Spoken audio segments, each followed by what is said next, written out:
tidak beriman di antara kalian, seseorang di antara kalian, sampai hawa nafsunya mengikuti apa yang kemudian aku bawa. Bismillahirrahmanirrahim. Assalamualaikum warahmatullahi wabarakatuh. Innal hamdalillah nahmaduhu wa nasta'inuhu wa nastaghfiruh. Wa na'udzu billahi min syururi anfusina wa min sayyiati a'malina. May yahdihillahu fala mudhillalah wa may yudlil fala hadiyalah. Asyhadu an la ilaha illallah wahdahu la syarikalah wa asyhadu anna Muhammadan abduhu wa rasuluhu la nabiyya wa la rasula ba'dah. Allahumma shalli wa sallim ala nabiyyina Muhammadin sallallahu alaihi wasallam wa ala alihi wa ashabihi wa man tabi'ahum bi ihsanin ila yaumiddin. Amma ba'du fa ya ibadallah, usi nafsi wa iyyakum bitaqwallah faqad fazal muttaqun fala tamutunna illa wa antum muslimun. Kama qala Allah ta'ala ya ayyuhalladzina amanu taqullaha haqqa tuqatih wa la tamutunna illa wa antum muslimun. Allahumma shalli wa sallim ala nabiyyina Muhammadin sallallahu alaihi wasallam wa ala alihi wa ashabihi wa man tabi'ahum bi ihsanin ila yaumiddin, amma ba'd. Bersyukur kepada Allah Subhanahu wa taala dengan mengucapkan alhamdulillah, berselawat kepada Nabi dengan mengucapkan Allahumma sholli ala Muhammad. Alhamdulillah, dengan izin Allah Subhanahu wa taala pada subuh hari ini kita dapat kembali bertemu, tentunya dengan izin Allah Subhanahu wa taala. Tentunya pertemuan ini ya, kita niatkan bertemu karena Allah Subhanahu wa taala. Kata Nabi sallallahu alaihi wasallam dalam hadis yang diriwayatkan oleh Imam Al-Bukhari, kata Nabi, sab'atun yuzilluhumullahu fi zillihi yauma la zilla illa zilluh. Ada 7 golongan yang akan mendapat naungan Allah Rabbuna tabaraka wa ta'ala di hari kiamat nanti, saat manusia dikumpulkan di padang mahsyar. Saat itu matahari didekatkan. Ada yang mengatakan 1 tombak, ada yang kemudian mengatakan 1 jengkal di atas kepala. Intinya matahari didekatkan. Nah, ketika itu kata Nabi SAW, matahari didekatkan kepada orang yang berkumpul di mahsyar. Ada yang kemudian basah dengan keringatnya, ada yang kemudian sampai tenggelam dengan keringatnya. Intinya keadaan manusia ketika itu tidak seperti biasanya. Kalau di dunia kita bisa masih ngadem, panas di luar, mampir di Al-Muttaqin adem. Ya, AC-nya ada berapa tuh? Tuh 2, 3 banyak. Ya kan? Hidupin 1 AC udah anteng itu. Nah, tapi ketika itu nanti di padang mahsyar semuanya akan kemudian merasa kepanasan, kecuali ada 7 golongan yang akan dinaungi oleh Allah Rabbuna tabaraka wa ta'ala. Salah satunya golongannya adalah rajulani tahabba fillahi ta'ala fajtama'a 'ala dzalika fatafarraqa 'alaihi. 2 orang atau lebih, laki-laki dengan laki-laki, laki-laki dengan perempuan, perempuan dengan perempuan, bertemu karena Allah Subhanahu wa ta'ala, berpisah karena Allah Subhanahu wa ta'ala.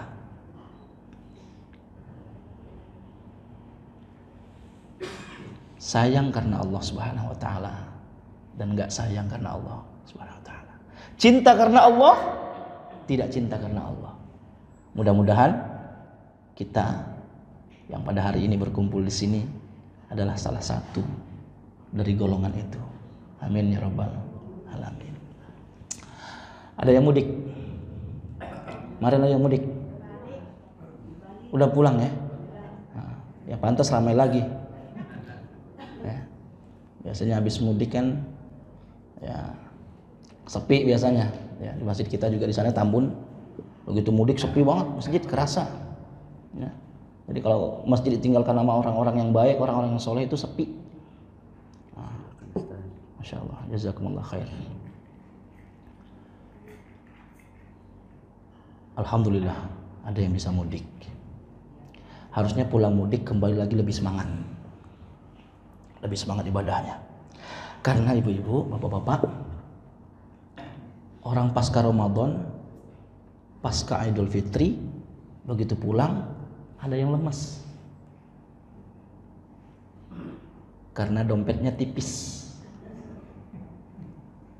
Apalagi tol sekarang lebih mahal, ya. Apalagi yang mudik ke Jawa tuh, ya. Itu kalau ke daerah-daerah Klaten, daerah-daerah Solo itu ya 800 ribuan habis lah tolnya. PP udah berapa itu? Nah, makanya begitu pulang jangan sedih, kembali ke pengaturan awal, ya. Cari lagi, semangat lagi. Begitu juga dengan ibadah. Begitu Ramadan berlalu, ibadah jangan surut. Ibadah jangan surut. Karena fenomena yang terjadi begitu Ramadan, masya Allah, sholat malamnya luar biasa. Tiap malam tarawih, sholat malam, qiyamul Ramadan. Begitu Ramadan berakhir, qiyamul Ramadannya, ya, sholat malamnya. Sedekahnya berakhir juga. Baca Qur'annya berakhir juga. Nah, semangat ini yang harus kemudian kita bangun. Dan ada 4 indikator keberhasilan orang yang berpuasa Ramadan, yang mendapatkan Idul Fitri. Kalau lebaran mah semuanya dapat lebaran. Orang yang nggak puasa lebaran, ya. Orang yang puasanya, ya, puasa-puasa yang di ujung puasa, di awal puasa dapat juga lebaran. Tapi Idul Fitri tidak semua mendapatkan Idul Fitri. Kenapa? Ya, karena Idul Fitri itu, ya, Id artinya kembali, Fitri artinya fitrah, kembali ke fitrah, ya, kembali ke nol. Dosa-dosanya diampuni oleh Allah Rabbuna tabaraka wa ta'ala. Bahkan dikatakan kal yauma waladathu ummuh. Orang yang berhasil Ramadan itu seperti bayi yang baru kembali dilahirkan oleh ibunya. Nah, orang yang kemudian berhasil kemudian mendapatkan Idul Fitri, berhasil Ramadan itu minimal ada 4. 1, cirinya adalah al khaufu minal jalil.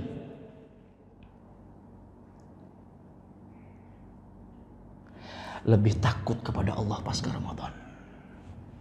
Ketakutnya kepada Allah meningkat, bukan malah turun. Lebih takut. Bagaimana bentuk orang, ciri-ciri orang takut kepada Allah? Ciri takut orang kepada Allah dibuktikan dengan, ya, seluruh anggota tubuhnya taat dan patuh kepada Allah. Bukan hanya Ramadan yang kemudian kita menahan pandangan. Bukan hanya Ramadan ketika kita berpuasa, ketika kita menahan pandangan, menahan kemaksiatan. Tapi begitu juga habis Ramadan kita tingkatkan mata, ya. Laki-laki nih dengar nih. Laki-laki nih. Laki-laki itu hawa nafsunya itu berawal dari mata. Makanya ada perintah Quran itu, ya, dalam Quran surah An-Nur itu perintah untuk menundukkan pandangan. Ghaddul basar. Kenapa? Karena Allah tahu, ya, dari mata itulah puncak awal nafsu. Nah, makanya kudu hati-hati yang punya mata nih, apalagi yang pakai kacamata. Kudu hati-hati mata. Lah, orang yang nggak kacamata dihisapnya 2 loh. Yang pakai kacamata dihisap 4. Ya enggak? Ya Ustaz juga punya kacamata, ya sama kita.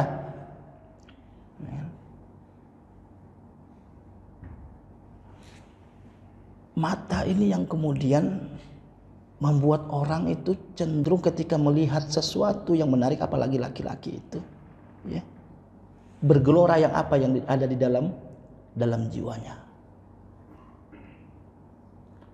Ketika dia di tempat yang rame, dia tahan, dia kuat.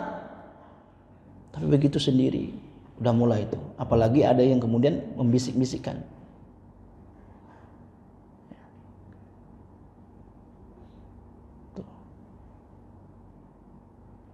Makanya kata Nabi sallallahu alaihi wasallam, hadis yang diriwayatkan oleh Ibnu Hibban, la'lamanna aqwamun min ummati ya'tuna yaumal qiyamah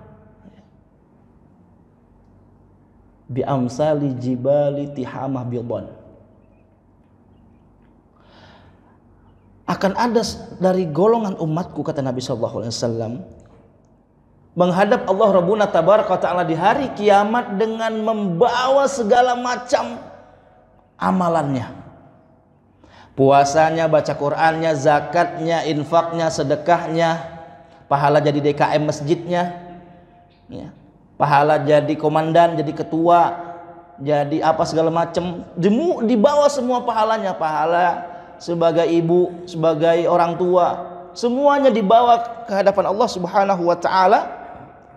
Namun kata Nabi sallallahu alaihi wasallam, fayaj'aluhallahu azza wa jalla haba'an mansura. Pahala itu seperti debu yang berterbaran, sia-sia. Kemudian sahabat nanya, ya Rasulullah, ya, sifhum lana wajallihim lana alla nakuna minhum wa nahnu la na'lam. Ya Rasulullah, kira-kira siapa ini golongan ini? Soalnya Rasulullah mengatakan dari awalnya, ya, min ummati, berarti dari umat Nabi, bukan umat yang lain. Kemudian kata sahabat, siapanya Rasulullah? Bagaimana ciri-cirinya, karakternya seperti apa? Kata Nabi sallallahu alaihi wasallam, ama innahum ikhwanukum. Mereka adalah saudara-saudara kalian. Maksudnya ini saudara seiman, Islam. Artinya orang Islam. Orang Islam. Masih dengar kan nih? Orang Islam. Ama innahum ikhwanukum wa jildatukum. Kulitnya sama dengan kulit kalian, ya, perawakannya sama dengan perawakan kalian. Bagaimana perawakannya? Mereka berjenggot, ya, karena orang Islam yang merawat jenggot, itulah perawakannya yang sama, ya. Mereka menutup aurat juga, sama, ya. Bahkan yang paling dahsyat luar biasa, ya. Wa ya'khuzuna minal laili kama ta'khuzun. Mereka menghidupkan malam-malam mereka seperti kalian menghidupkan malam-malam kalian. Berarti kalimatnya mereka. Ada kalimat mereka, ada kalimat kalian. Artinya ini golongan-golongan yang setelah sahabat Nabi. Mereka menghidupkan malam-malam mereka seperti seperti kalian menghidupkan malam-malam kalian. Mereka tahajud, baca Quran, Masya Allah. Mereka lakukan itu semua. Walakinnahum, akan tetapi mereka aqwamun, adalah golongan-golongan, ya. Apabila mereka sendiri bimaharimillahi antakuha, mereka bermaksiat kepada Allah ketika mereka dalam keadaan sendirian di tempat yang sepi, tidak ada orang yang menyaksikannya.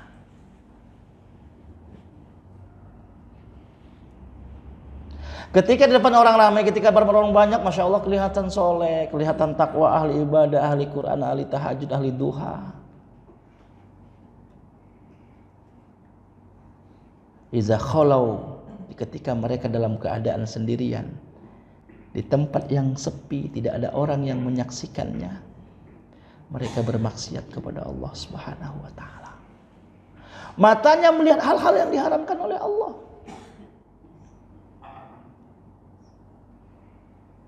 Tangannya mengambil yang bukan haknya. Kakinya melangkah ke tempat-tempat maksiat, tempat-tempat yang tidak diridhoi oleh Allah Subhanahu wa taala. Ditegaskan oleh Allah dalam Quran surah An-Nisa di ayat yang ke-108, ya, yastakhfuna minan nas wa la yastakhfuna minallah. Mereka lebih takut kepada manusia dibanding takut kepada Allah.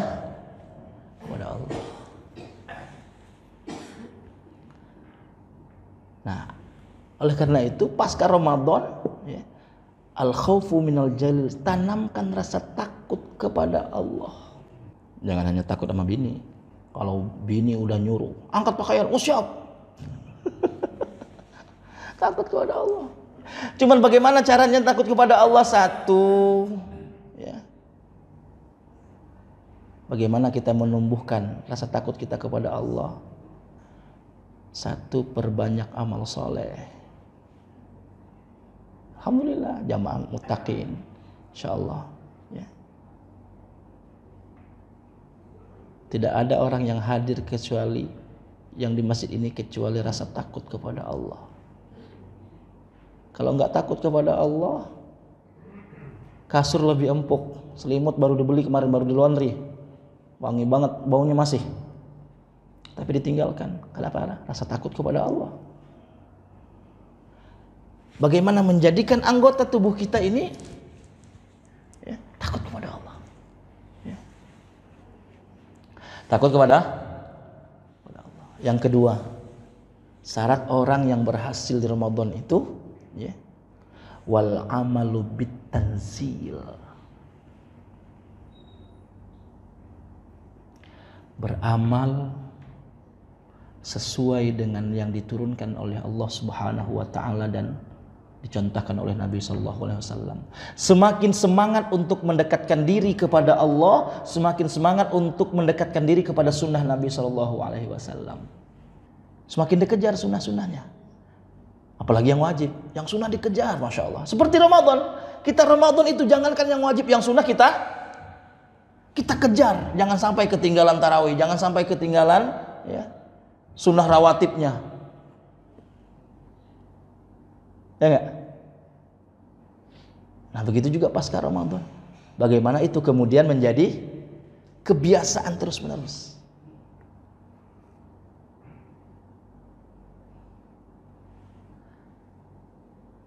Cuman sekarang kalau kita bicara sunnah, itu ada yang sensitif. Itu penyakitnya.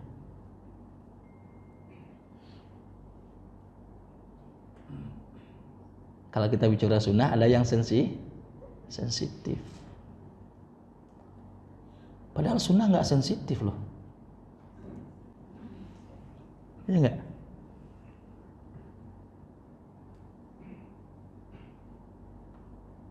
Cuman orang, ya, begitu kita bicara sunnah, ya, ada yang sensitif. Padahal kan itu sunnah.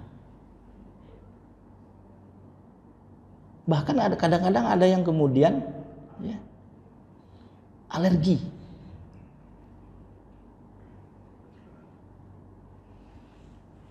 Alergi dengan sunnah nih. Jenggot, alergi dengan jenggot. Iya nggak?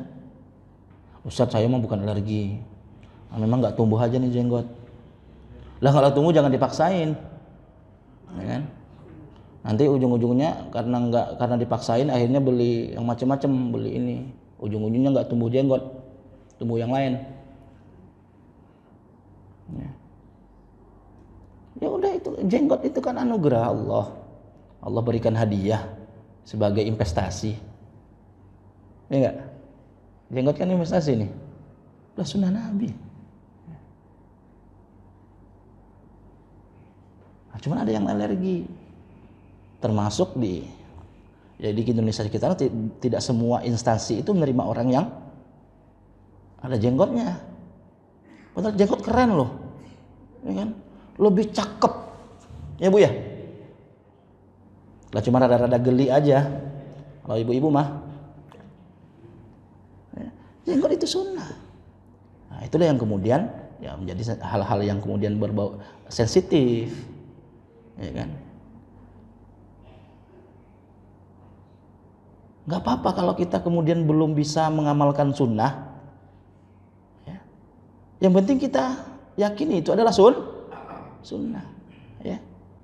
Jangan sampai kemudian kita mendapat ancaman yang diancamkan oleh Allah dalam Quran surah An-Nisa ayat yang 115 itu. Wa ma yusyakikir rasula min ba'di ma tabayyana al-huda wa yattabi ghayra sabilil mu'minin nuwallihi ma tawalla wa nuslihi jahannam wa sa'at masira. Wa ma yusyakikir rasul, barang siapa yang menentang Rasul, barang siapa yang enggak suka dengan sunnah Nabi, sunnah Rasul,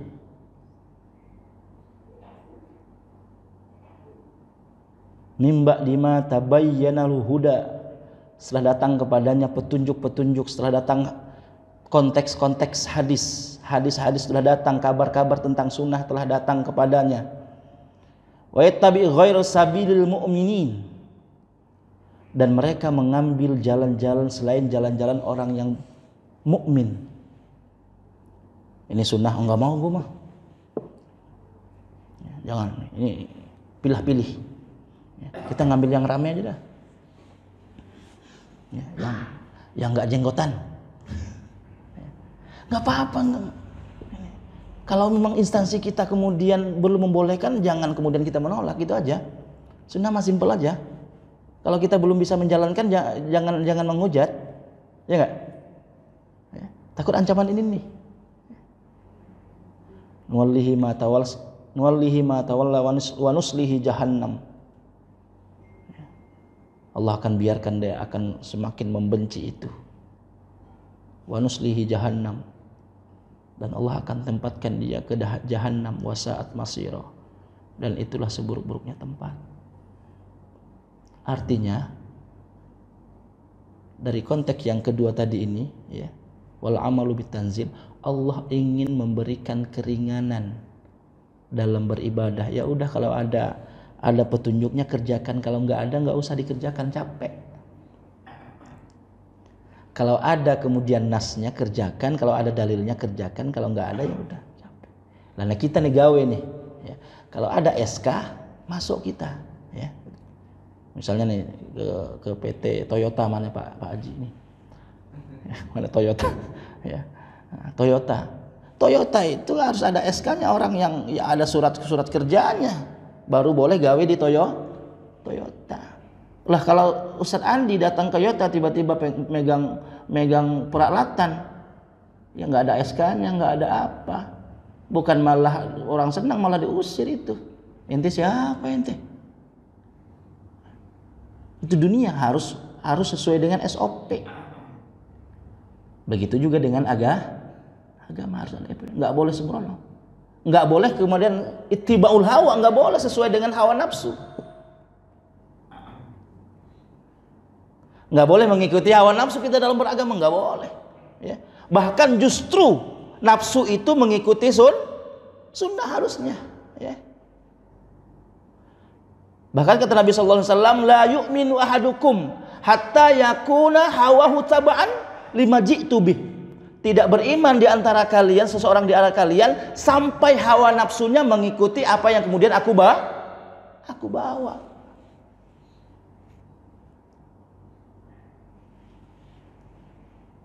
Nah, artinya agama itu udah ada nih, udah sepaket nih.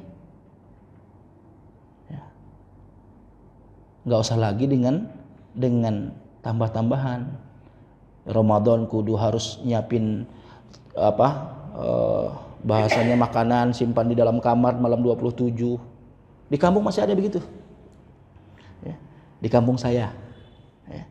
Jadi malam 27 itu disiapin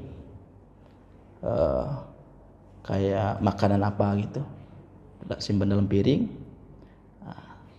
sama dikasih, kalau orang yang ini, ya, dikasihnya apa itu disimpan di kamar malam 27. Ada yang begitu di kampung antum? Mudah-mudahan nggak ada ya, jangan bangga ada. Ya, simpan. Katanya malam 27 itu akan datang tuh orang-orang yang udah meninggal, akan datang. Lah dia ngapain? Cuman apalagi yang disiapkan cuman gorengan sama lontong, ya kan? Ngapain dia mau pulang, ya kan? Orang soleh udah enak di sana, Ya. Bahkan justru dalam Quran surah Ali Imran itu ya, dikatakan dia ayo segera ke sini. 170 199 Ali Imran. Ya. Orang-orang yang soleh dan meninggal itu pengennya kita itu segera ke sana, ayo. Di dunia itu sengsara. Di sini lebih enak. Lah kita yang belum tentu enak, kita manggil dia ke sini. Mari. Ya. Kebalik itu. Loh dia lagi enak-enak di sono. Ya. Nah, itu persepsi yang kebalik. Ya. Ada kemudian masang lilin, asal segala macam. Malam 27, ya. Karena katanya malam ini biasanya arwah pulang. Yang pulang gimana? Orang di sana udah enak dia. Orang soleh tapi ya. Kalau orang yang salah pengen pulang bener dia. Nah, cuman kalau pulang nggak tahu jalannya lagi udah. Ya, udah nggak tahu jalannya. Artinya apa? Dunia kita udah berbeda, nggak akan lagi begitu. Ya. Makanya disebut dengan alam dunia, ada alam barzakh, alam pemisah tuh. Ya. Kita sudah dipisahkan dengan alam. Ya. Dan nggak akan bersatu lagi kecuali nanti di sono. Kalau kita nyusul. Ya. Dan insya Allah kita akan menyusul. Seenak apapun kita di sini, kita akan menyusul. Ustaz, ini udah PW nih di dunia nih. Di rumah AC udah kepasang, ya mobil udah mewah, ya pekerjaan udah mantap, ya rumah udah luar biasa, ya kan. Alhamdulillah bini dua-duanya akur. Udah PW aja, nggak usah ini lagi. Ya, se-PW apapun, seenak apapun kita di dunia, kita akan dipindahkan. Kalau kita nggak mau, kita akan dipaksa pindah. Ya. Akan dipaksa pindah. Bagaimana cara pemaksanya pindah? Ya udah, ya. Dengan dicabutnya roh itu, ya. Seenak apapun, lagi nyantai, lagi nyupir, tiba-tiba, ya kan? Karena kita udah waktunya pindah, ya. Kejadian KM 58 dipaksa pindah itu. Kita mau nggak begitu? Karena kita nggak mau. Kemarin ditanyain siapa yang mau masuk surga? Pengen mau semua. Mau sekarang? Oh, nggak mau tuh. Pengen cepat, ya kan? Ya. Tapi kalau Allah udah mau, ya, kalau udah waktunya, udah pindah. Ada aja peristiwanya. KM 58 lah, tabrakan beruntun lah, ya kan? Dibikinlah jalur-jalur, jalan-jalan agar kemudian orang itu berpindah dari alam dunia ke alam barzakh, ya. Dibuatlah jalur, kemudian mudik itu one way, kemudian ada kontraflow. Ya, kontraflow itu kan lawan arah. Ya, ada aja jalannya. Karena Allah akan pindahkan kita. Dan se-PW apapun kita akan pindah. Nah, oleh karena itu beramal itu sesuai dengan apa yang Allah mau dan Rasulnya mau. Ya. Kenapa Rasulnya mau? Karena apa yang diperintahkan oleh Nabi SAW berdasarkan perintah Allah. Ya kan? Wa ma yantiqu 'anil hawa in huwa illa wahyu yuha. Itulah yang kita kenal dengan sunnah, petunjuk Allah melalui Nabi sallallahu alaihi wasallam. Kemudian yang ketiga, keberhasilan orang yang berpuasa adalah wal qanaatu bil qalil. Selalu merasa cukup dengan apapun yang Allah berikan meskipun sedikit. Kenapa kemudian wal qanaatu bil qalil? Karena Ramadan kita dididik bagaimana rasa lapar, rasa haus. Seharusnya begitu pasca Ramadan kita sudah terbiasa, kalau kita kurang, kita sudah terbiasa lapar dan haus. Itulah fungsi mendidik Ramadan. Ya. Jadi nggak usah ngomel lagi nanti begitu pulang dari gawe, ya. Beras habis, belum ada duit, gajian belum. Ya udah anggap aja kita sedang Ramadan lagi. Puasanya siang lagi, ya nggak makan lagi. Karena Ramadan mendidik kita untuk qanaah, untuk merasa cukup, terbiasa lapar dan dahaga. Lah insya Allah jamaah sini mah nggak ada yang begitu insya Allah ya. Muka-muka tajir semua ini, muka-muka orang sukses semua ini. Ya. Begitu datang ke rumah, ruang tamu udah penuh sama kue lebaran. masih penuh sama kuliah lebaran, masih penuh dengan air. Kok masih penuh? Ya iyalah orang mudik ya. Mudik baru datang kemarin. Masih banyak kuenya. Ya, terbiasa dengan hal yang seperti itu. Bersyukur intinya. Qanaah itu melahirkan rasa syukur kepada Allah. Apapun yang Allah berikan itulah rezeki yang kemudian menjadi ketetapan Allah. Artinya begitu kita Ramadan kemarin kita nggak ngeluh karena kita udah tahu kita mau lapar nih, kita mau haus nih. Ya. Paling bilang hari ini agak haus dikit lah. Ya. Tapi kita tahu kita akan haus.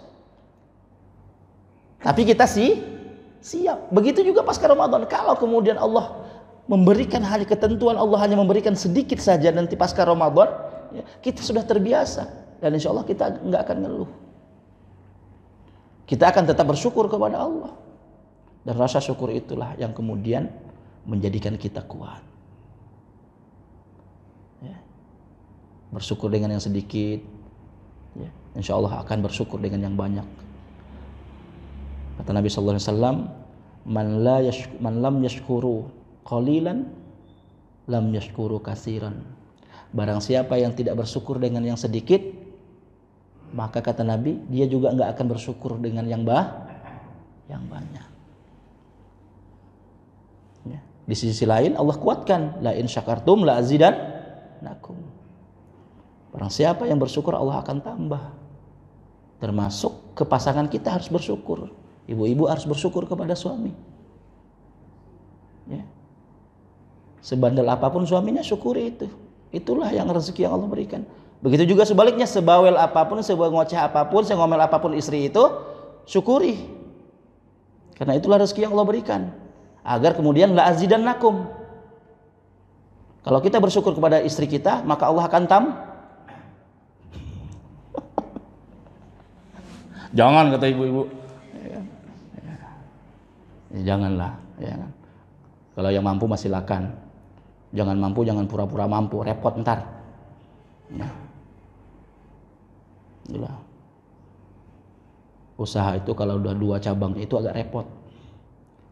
Ya. Tapi kalau mampu lebih banyak cabang lebih bagus.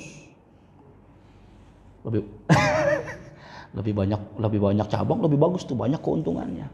Kalau mampu. Ya. Tapi kalau nggak mampu, ya udah. Antepin aja satu tuh, rawatin aja. Bersyukur kepada Allah. Kemudian yang terakhir dari 4 ini, wal istidadu biyaumir rahil. Mempersiapkan bekal sebanyak-banyaknya untuk perpindahan nanti. Untuk kita kembali kepada Allah. Pungutin dah tuh yang kecil-kecil tuh, insya Allah akan lebih gede. Maksudnya kecil-kecil apa? Ya. Puasa-puasa sunnah, sholat-sholat sunnah, sedekah. Ya. Tuh, kumpulin itu. Ya. Persiapkan. Insya Allah kita udah siap semualah.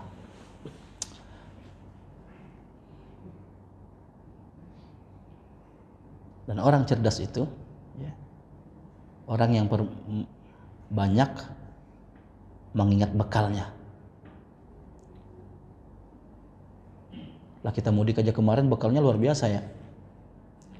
Mobil diservis dulu, ya kan? Lihat, wah tune up nih, ya kan?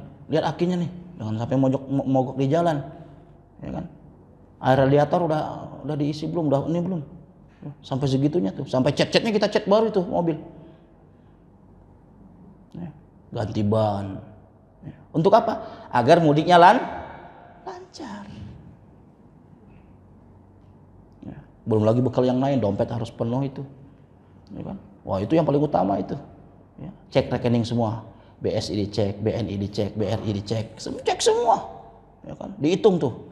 Nanti jalan berapa habisnya, ya kan? PP berapa, bensin berapa, tol berapa, ngasih ponakan berapa, ya kan? Lah kita mudik itu orang dikira orang sukses bos, ya kan? Taunya kita setengah mampus ya, mutar otak, jungkir balik, Ya. Begitu kita mau pulang, insya Allah pulang nih, jangan lupa ya THR ya tuh, ya kan? Ya, itu yang kadang-kadang membuat orang malas mudik, ya kan? Belum ditanya THR, dia nggak tahu THR dari perusahaan juga nggak keluar ini, ya kan? Ada juga yang mudiknya, Ustaz saya udah tanyain, mudik itu kan beberapa alasan orang mudik itu. Satu, ya orang yang nggak mudik maksudnya. Satu, kadang-kadang keluarganya udah nggak ada lagi. Saya mau Ustaz, saya nggak mudik lagi karena orang tua udah nggak ada.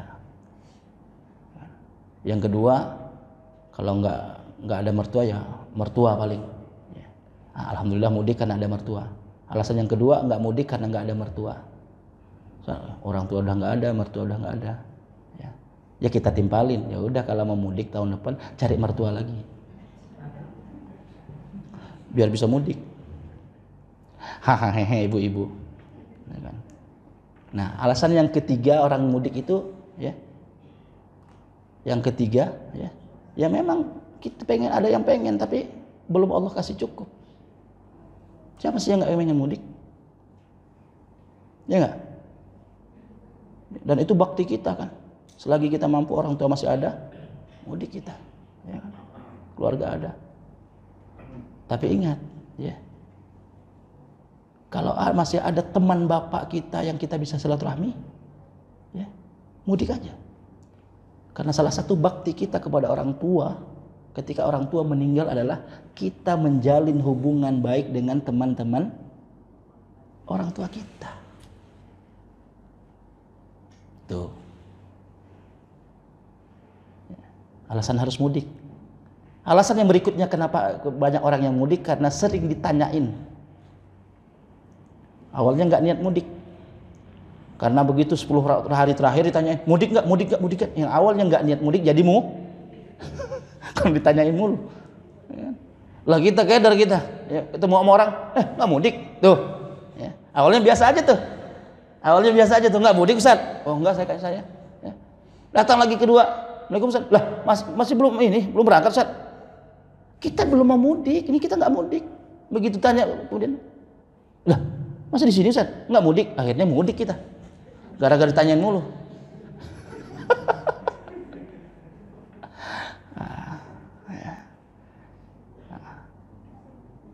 Nah, cerita mudik nih.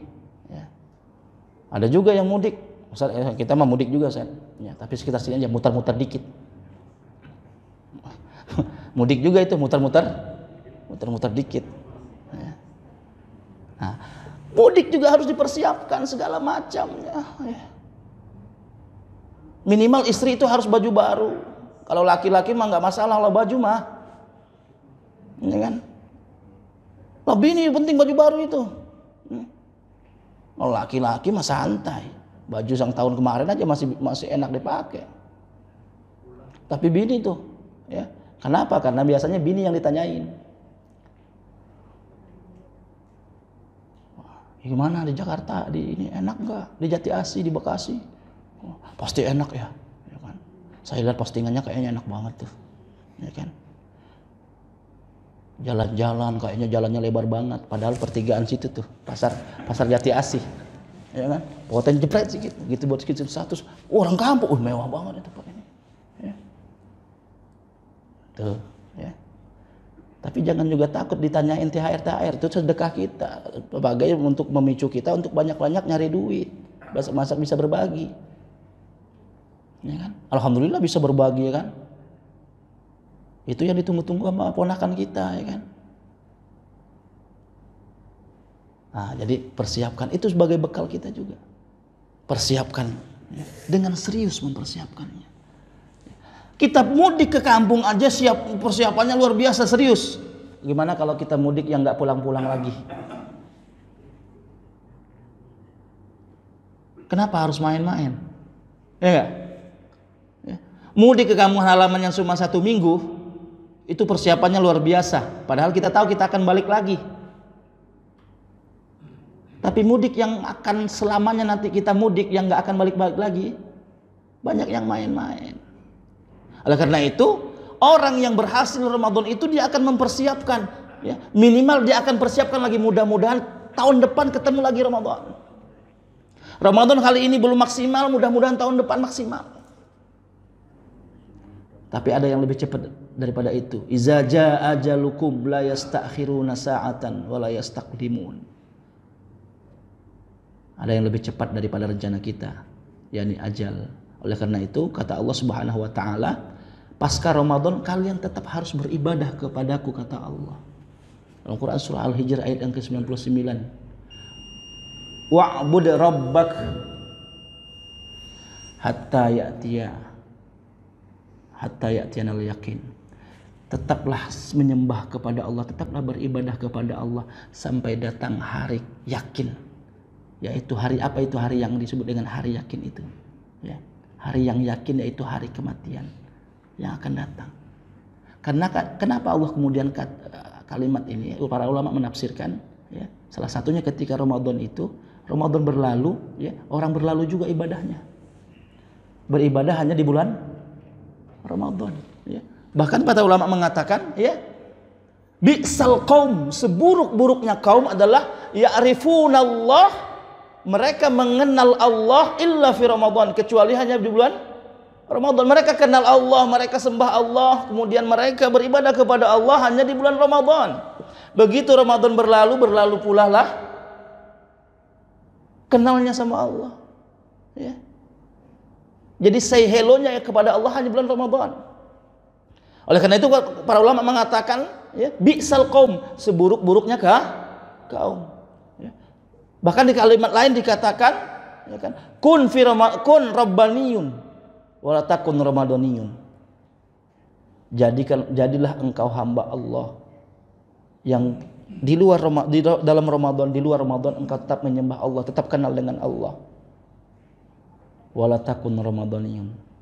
Jangan engkau menjadi hamba Ramadan yang hanya di Ramadan saja engkau dekat dengan Allah, engkau kenal dengan Allah, ya.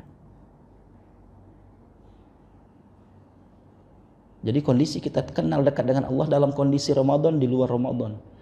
Baik dalam keadaan sempit, lapang, maupun dalam keadaan sempit.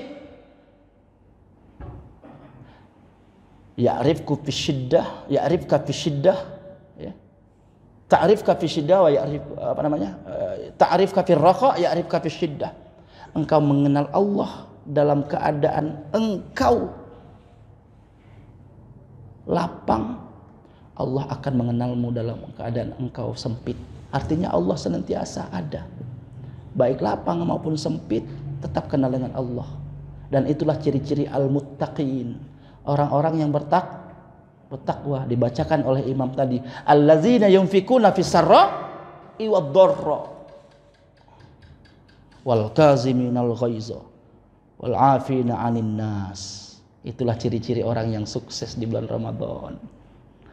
Di luar Ramadan tetap sedekah, ya. Allazina yunfikuna fis sarra'i wad dharra, ya. Tetap mengeluarkan infak. Di Ramadan Masya Allah setiap subuh, ya.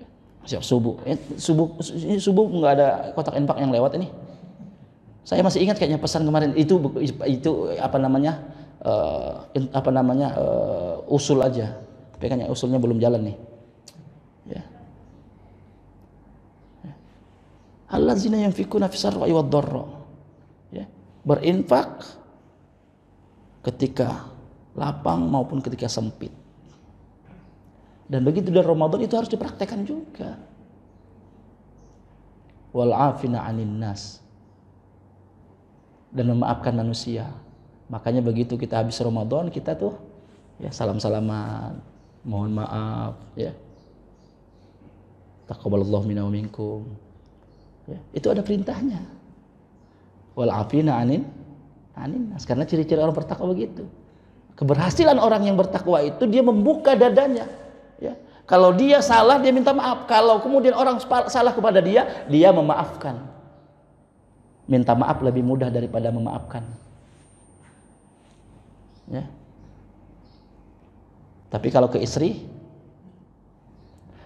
lebih mudah minta maaf daripada minta izin.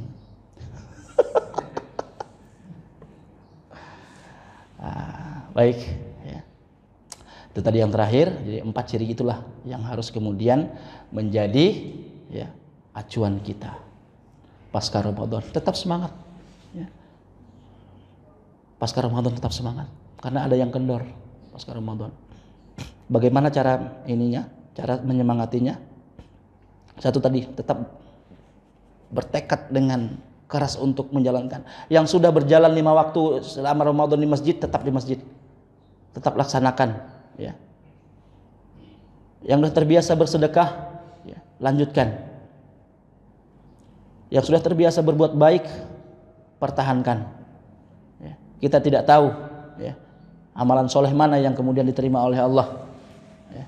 Sujud mana kita yang kemudian diterima oleh Allah. Ya.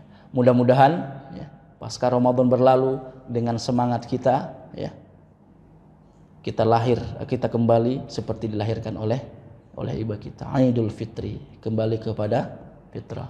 Idul Fitri itu ada maknanya 2. Yang pertama Idul Fitri, ya, kembali kepada fitrah. Yang kedua Id itu artinya kembali, fitr artinya makan. Ya. Berasal dari kata fatur. Ya. Satu akar kata dengan fatur. Fatur itu makan pagi. Ya. Makanya sunnahnya begitu habis sholat, sebelum kita berangkat sholat, kita disunnahkan makan dulu. Itu sunnahnya Idul Fitri. Kalau Idul Adha, kita disunahkan jangan makan dulu sampai setelah selesai sholat baru makan. Itu sunnahnya. Idul Fitri, ya, kebalikannya, kita harus kudu makan dulu sebelum sholat. Itu sunnahnya.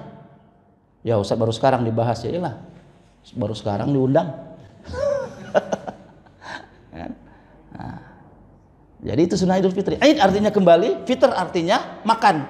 Ya, kembali makan, kembali boleh makan siang. Itu Idul Fitri, ya. Artinya maknanya Idul Fitri yang kedua kembali kepada fitrah, ya, fitratul Islam, ya. Apa itu fitrah kita? Ya, fitrah kita itu orang yang bertauhid, orang yang kemudian tanpa dosa, itulah fitrah kita. Yaitu sebagaimana kita dilahirkan, itulah fitrah kita. Oleh karena itu orang yang beristighfar, orang yang bertaubat, dia kembali kepada fitrah. Allahu a'lam bishawab. Cukup, ya, barakallahu fikum. Mudah-mudahan kumpul kita hari ini, pagi ini, ya, kita juga akan dikumpulkan di surganya Allah Subhanahu wa taala. Amin ya rabbal alamin.